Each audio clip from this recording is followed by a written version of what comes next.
Hello, everyone. Welcome back to the penultimate group preview from the main event. You're here with me, Daniel. And Aaron. Aaron Manelli there. We had a long time. We've had a dress change.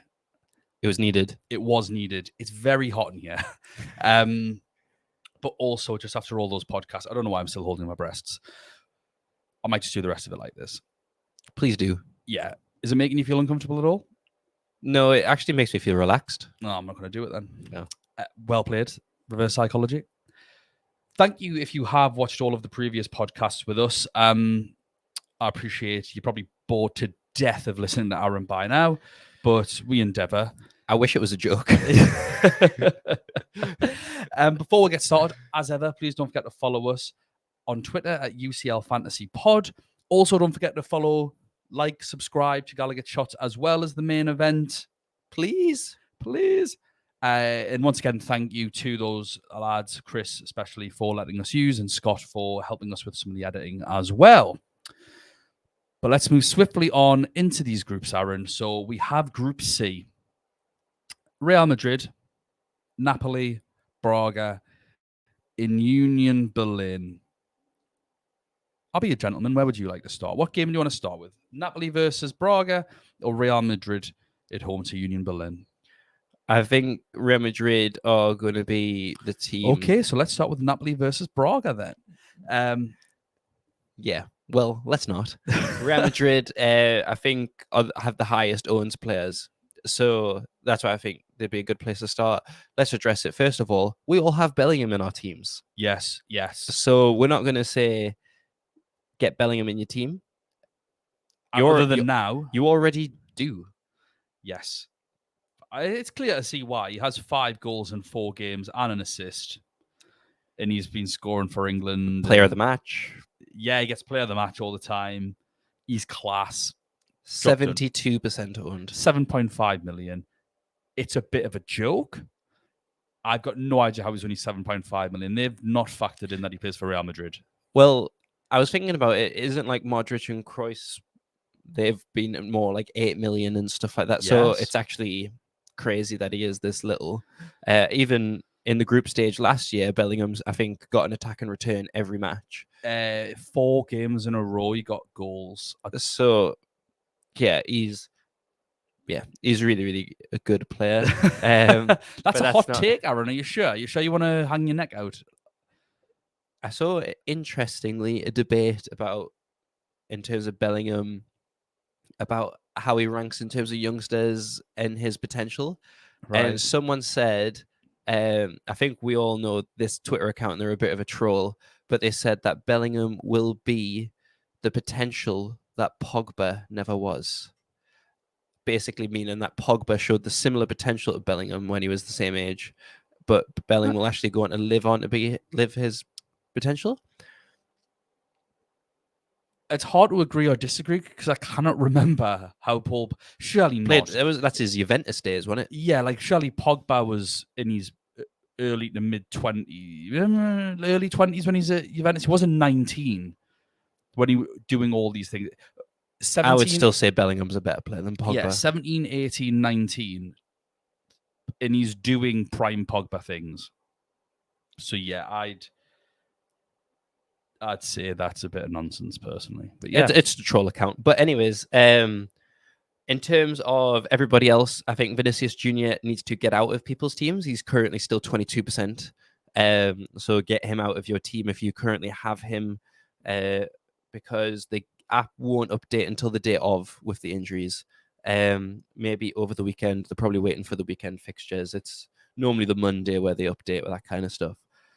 And in terms of Rodrigo, 9 million forward, 7% owned, again, highly owned. Valverde, 12% owned. The Real Madrid players are quite highly owned, but that's just probably due to their fan base. And I think it's a popular and well-established tactic to just go for good players from good teams, and Real Madrid are a good team. Historically, they do tend to get off a little slowly. They can do. They tend to be a team that builds up, and they're usually beastly in the knockout stages as opposed to the group stages. If we go through their team from back to front, because I actually think they've got some traps in here, but some little gems Lots of as well. injuries, which are still highly owned. Well, yeah. So in terms, Courtois. yes, exactly. Courtois injured, probably for the season. Militao's injured, probably for the season. Aragula's just had surgery. Vinicius Junior's injured, I think, just for the first game. But then they've got Napoli for the second, so you're probably not going to want to bring him in until 3 or 4. Mendy is back mid-September, so I kind of want to start here before we go into some of the transfers in or out, whatever like that. Fran Garcia, left back, starting left back for Real Madrid, 4.5 million. So I can see the appeal of why people have gone for him. I personally think you shouldn't. Because he's not very good. He is young, and it's not to say that he won't get better. And I think they only signed him this season, actually, if I'm not mistaken. But he's not really tearing up any trees when he's been playing there. It doesn't really look like he's going to get any attacking returns. And Real Madrid, last 4 games, have kept 2 clean sheets, but they have conceded in 2 games. And with the likes of Militao out, it does make that defense a little bit worse. Obviously, Rudiger comes in next to Alaba, so it's not terrible. But come mid-September, Mendy's back. So this is really literally a 1-game punt. If you want wild carding in 3, you won't have a problem. Or if you're not I suppose if you're not using a chip in match here 2, you won't have a problem. But you're going to have to take him out. So I probably wouldn't go there, even if he is 4.5 million, because I don't actually fancy Real Madrid to keep a clean sheet in this game. We'll get on to Union Berlin shortly. But Real Madrid do tend to concede the odd little goal. We've seen them have a couple of banana skins in the Champions League, and they just aren't the sheer thing at the beginning of the tournament like they are towards the end. That being said, Kepa's now the goalkeeper. He's pretty cheap in the game. I think he's 5 million, is he? So he's a bit more budget. Wednesday keeper, though, I still don't think I'd go there. 15% owned, Kepa. I've seen that, and I still don't understand why. Carvajal, Rudiger, Alaba, I'd say all better choices because all of them can get attacking returns. Alaba will probably take free kicks. Rudiger is quality in terms of long ball assists and being a threat from corners. Carvajal can get assists because he's a very attacking right back. So I'll probably try and edge my bets on getting attacking returns from one of those 3 defenders. Of those 3 defenders, Alaba and Carvajal both have an assist this season, so I'll probably go for one of them. Price dependent. Their midfield is largely been Tchouaméni and Camavinga with Fede Valverde playing. However, Modric has came in for a couple of games, and so has Toni Kroos. So there is a little bit of rotation, but Tchouaméni's been the one to stay there the entire time. He's a holding midfielder. It's 5.5 million. I actually think he could be a good shout at that price point because I do think you'll get ball recoveries for Real Madrid, especially with like an aging Kroos or maybe Valverde pushing forward because he's a bit more attacking Valverde, or an aging sort of, like I said, Modric, the slow Kroos. You're going to have these types of players that I just think is really going to suit Tchouaméni. Now, that being said, Camavinga has been playing there as well, and he's a very defensive-minded number 8, essentially. He can play as holding midfielder. He can play at left back. He's very versatile, but his best position is picking up the ball and running 30, 40 yards with it using his long legs and his pace.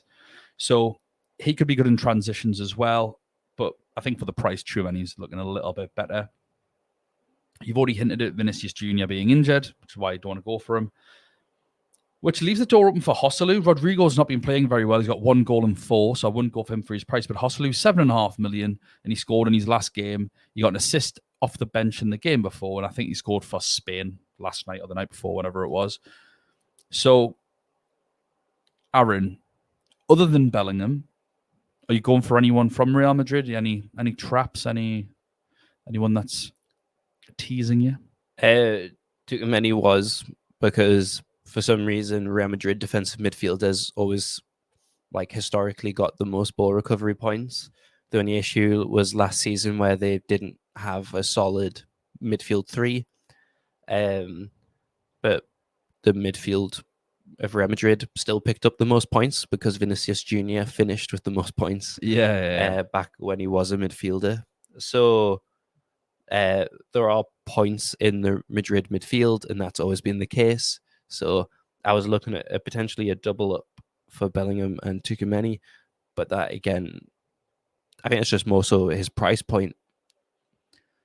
I think for me, a good double up is going to be Bellingham and either Vinny when he's back or Joselu. So he's going to start when you get that 3 and 4 at Braga. I think Real Madrid could struggle a little bit against Union Berlin, a little bit, but I think they will struggle away to Napoli because of the injuries.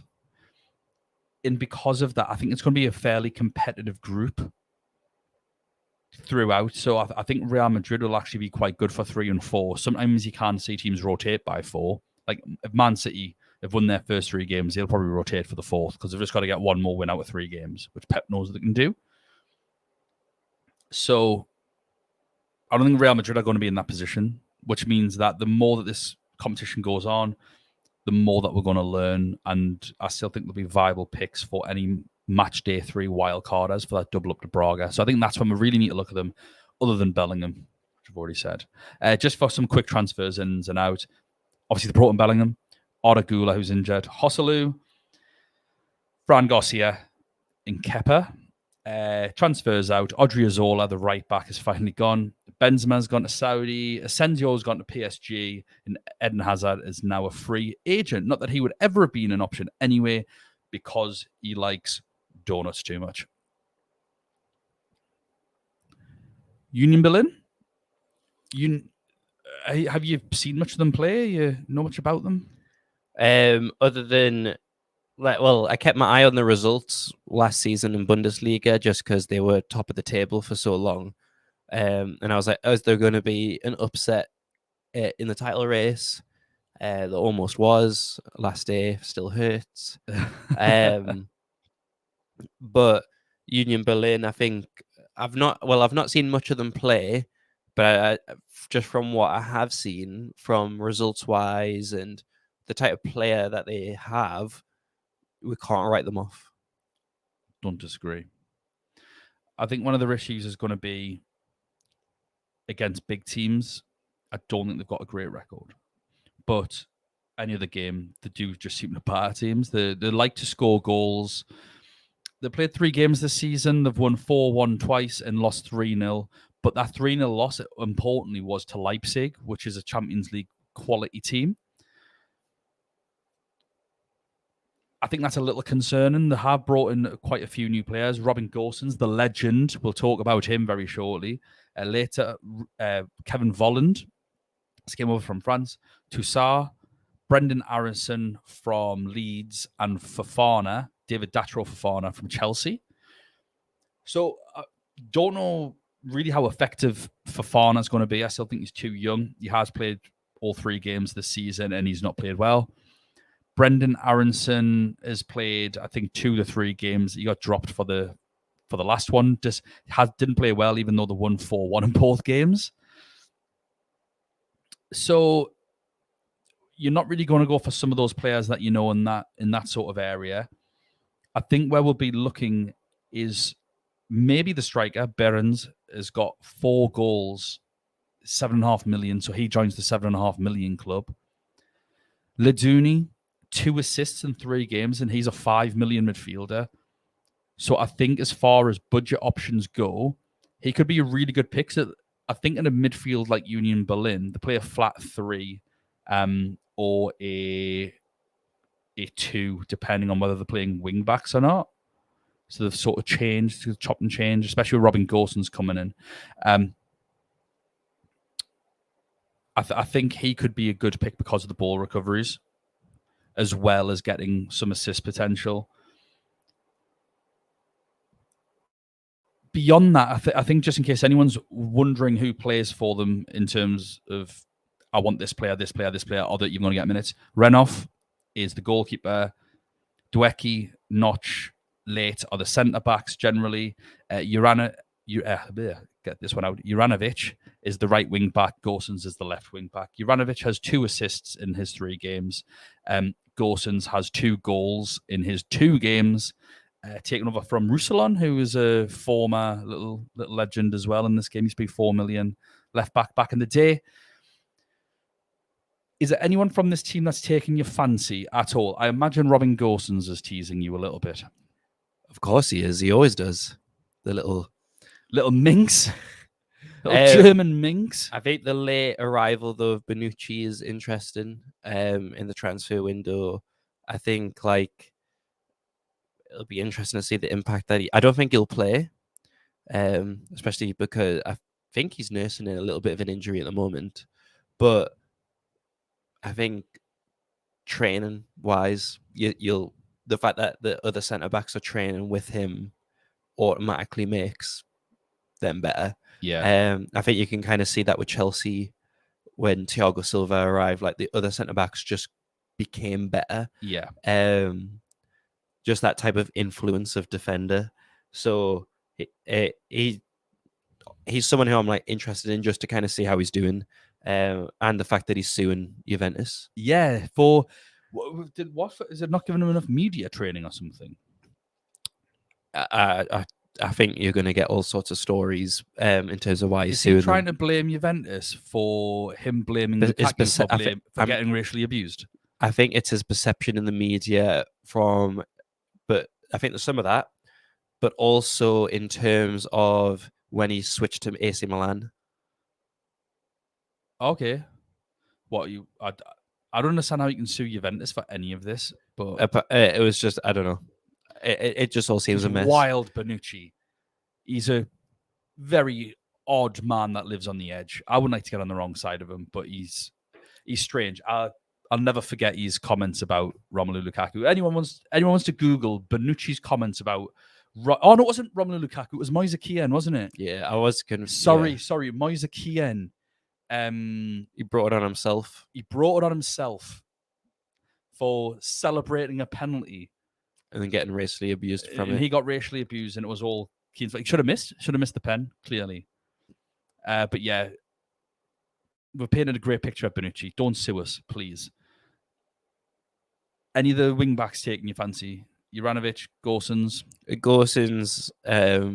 There's that attachment there. So yeah, he's been in a few of my drafts. Is he 5.5 million? 5. He's only 5 million. Yeah. Oh, I didn't realize that. I thought it was 5.5. That's interesting. I think the interesting thing is that he hasn't made it across to the team yet. So I don't think a lot of people actually know that he's still at Inter.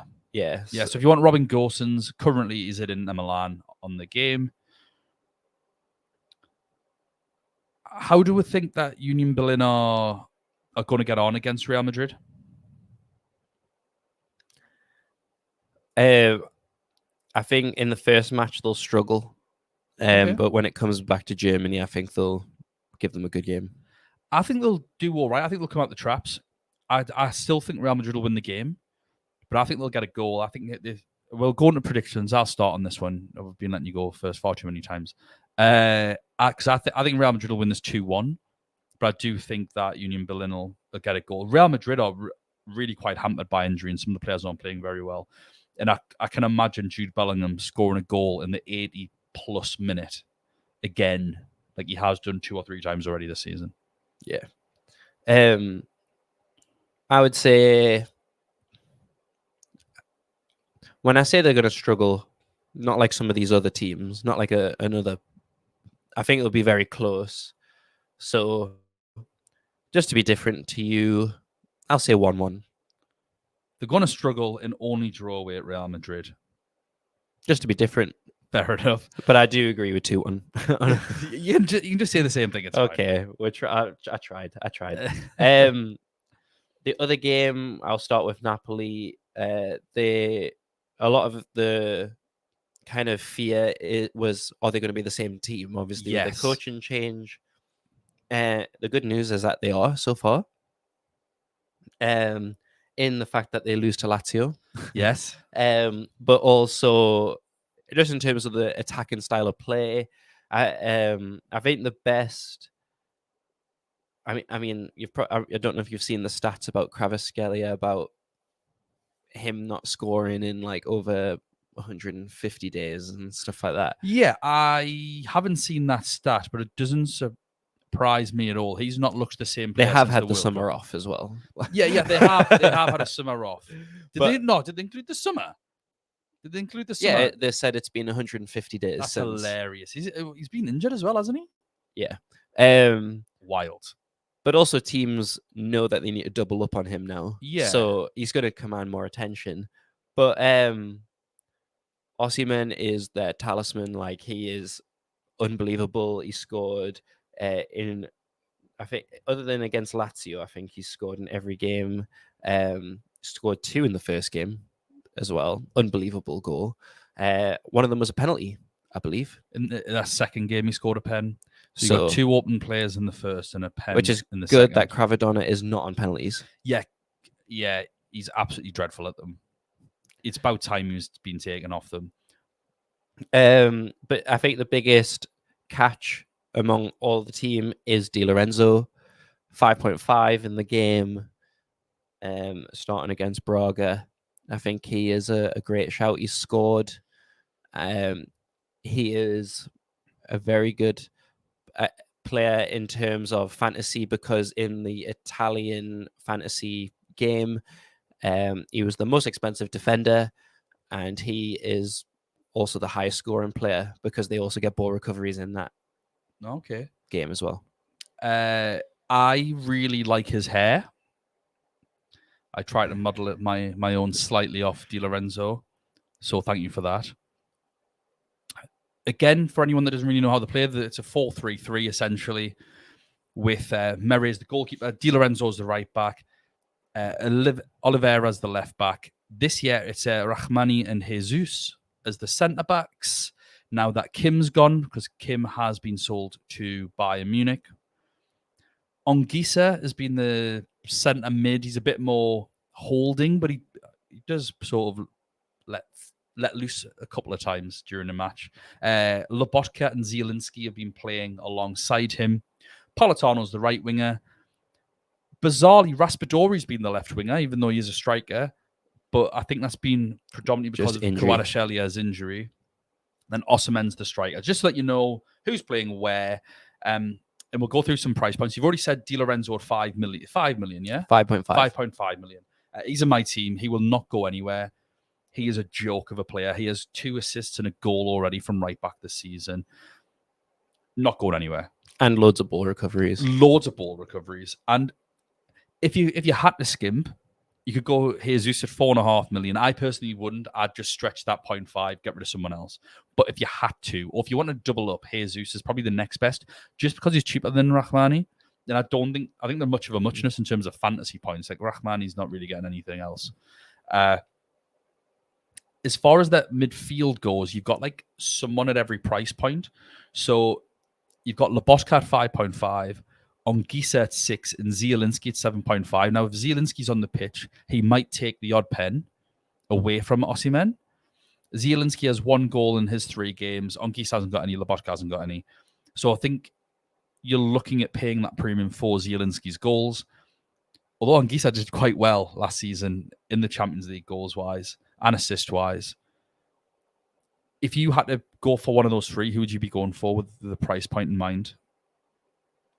With the price point in mind, knowing that you probably have Bellingham and all the other highly selected players, Lobotka over Anguissa, I would say, because Lobotka is the type of player who has more of a control on a game, where he will pick the ball up and, despite pressure, can free up space. Kind of where even though they'll be getting pressured, it looks like they have all the time in the world. He's very good on the ball, kind of knits everything together. I think that 0.5 difference between the two is justified in terms of Anguissa is probably going to break up a lot more of the players. Lobotka is going to be the one who is passed to after the ball recovery, just to get Napoli out of pressure. But I think with I don't think he is I think he will still get lots of ball recoveries and potentially with just that type of player, they always get like player of the match. He has a question for you. Politano, 7 million, right wing. Is he a forward? I thought he was a midfielder on the game. Double check. Aaron will fact check me, but I thought he was a midfielder on the game, unless I've just misread it.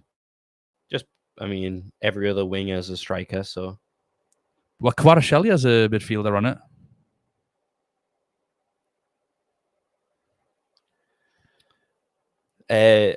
Just checking for you. He's a forward. Oh my goodness me! Right, so he's out. Politano's out. I suppose money-wise, then you can only afford. I personally think you can only afford Kvaratskhelia or Osimhen. I don't see how you can afford a double up when you've got the other premium forwards in there, and then other premium players elsewhere. Which one do you go for? Osimhen. They're both. Osimhen is 10% owned. Kvaratskhelia is 11% owned. Wow, 9.5 million. I think he's criminally overpriced. I think it's because there's not many other midfielder options at that price point. There's not many premium midfielders. How is he 9.5 million and Jude Bellingham 7.5? Wasn't the prices done like way early though? Yeah, but still, like, Jude Bellingham. I mean, played better than Kvaratskhelia last year. I know that Kvaratskhelia is a very, very at his best. If he was still performing at his best, that is underpriced. Like if he performs as he does in the Italian league. Yeah, but that's the Italian league, not the Champions League. And yeah, I'm just saying that that's what it's priced off. What, off the Italian league? Yeah, this isn't off Champions League. It must be off the Champions League. And maybe the Premier League. That's probably what they think that he's going to be. I mean, technically, he won Young Player of the tournament last year. Yeah, what, for the Champions League? Yeah. I mean, so subjective. He did not have a good knockouts, did he? I mean, yeah, it was only the group stage, really. He had a good group stage. And he made Trent look amateurish. But we're not talking about real life players. As a real life player, he's class. But like as a fantasy option, that misses penalties quite regularly in the Champions League. Yeah, like that's what I mean. I'm not having a go at him as a player. It's a bit like Bruno Fernandes, we said was overpriced at 9.5 million. I think Bruno Fernandes is a fantastic footballer, but do I want to pay 9.5? Do I want to pay borderline 10%, 9.5% of my entire budget on Kvaratskhelia? Do I think he's worth that? I just don't think he is. Last year he was 5.5 or something ridiculous. He's obviously worth way more than that, but I think he should be whatever price Jude Bellingham is, and I think he's underpriced. I think they should both probably be about 8.5. That's where I'd plant them, and then at least gives people a bit more of a choice. But because of that price, when he's probably not going to be on penalties anymore, I don't think I could justify that. He'll probably get a hat-trick against Braga, but I think Osimhen as well is the better pick. I just think he gets more goals. For 0.5 extra, I think Osimhen's worth the little bump. And if he is on pens as well, that just boosts him up even more. He's class, Osimhen. He's one of the elite 6 strikers on this game. So he's in my team. Have you got any of these in your team already? Osimhen, Di Lorenzo. Same, exactly the same. We'll move on to Braga. For anyone, just real quick as well, Napoli have brought in Lindstrom, who's an attacking midfielder. He's come from Germany. Kujust, who's came from Midtjylland. I think that's where he's came from. Holding midfielder. Kim's gone to Bayern Munich, and Lozano's back to PSV, as were mentioned in the PSV group podcast as well. They've won 3-1, 2-0, and then lost the last game 2-1 at home to Lazio. So move on to Braga. Braga have had a bit of a mixed start, although not an easy one. They did lose the first game in the season 2-1. They then won the second game 4-2, and then they had a 1-1 draw with Sporting Lisbon. So I think if we'll look at them being on the same level as Sporting, a Sporting team that have been dipping quite a lot over the last sort of couple of years. They were on a downward trajectory from last year. They've since lost more players. Obviously, they lost Palinha a couple of years ago to Fulham. That really hurt them. They've since lost Pedro Porro. So I think if we look at Braga, I'd probably being on about Sporting's level, but the bad version of Sporting's level. I think we've got cause for concern with them in the group. Do you feel any different? Do you see anything that's different to that? No, I would agree with that. I think Braga, with Portuguese teams, it's always hard to play in Portugal. They're quite good at creating like good atmospheres, but I think they are the weakest team in this group. In terms of assets, I think Niakite as a centre back is 4.5 million, and Gomez, the right back, is also 4.5 million. So if you wanted to punish yourself, you could go for one of those two. They don't have like any, again, talismanic figures. Everyone's sort of just chipping in with the odd goal or the odd assist. No one's really laying down a claim to actually be their point scorer. You could have Al-Musrati or Carvalho or Horta. So there are 3 holding midfielders if you are looking for ball recovery points. I'll probably go Carvalho because he's the most nailed. Horta and Al-Musrati have been sort of exchanging minutes between them, whereas Carvalho's played all 3 games. That would be my only suggestion for Braga. I think beyond that, we can probably Plzeňa them because I think Berlin are really good. Like I think the German league is just better than the Portuguese league. As good as the Portuguese league has been getting, I think it's overtaken France. Yeah. As far as coefficients go, which is why they're allowed 3 teams in now. So it's not like it's a poor league by any stretch of the imagination. I just think the German league is a notch up. I think UEFA recognised the German league being a bit better. I can't remember what the scores were last year between Frankfurt and Sporting Lisbon, though, but I don't think it went well for Sporting Lisbon. Well, Sporting just had a really bad tournament. Yeah, and I'm just trying to like sort of, because with Braga, I'll be honest, I didn't watch them much last year because you just focus on the 3 big teams. If you want to watch Portuguese football, you focus on those because that's likely who we're going to have to talk about. So they sort of caught me by surprise, and it's really difficult to have like an actual full-on opinion of them. So it's just me trying to gauge with Sporting based on the previous results that they've had with each other. Yeah. Which is why I'd be worried about them. What do you think the score is going to be for that game? I'm sorry, Braga fans or Portuguese fans that can't say more. Feel free to comment. Anyone with any useful information about Braga, comment. In terms of the scoreline, I think the fact that it is in Portugal gives them a little bit of advantage.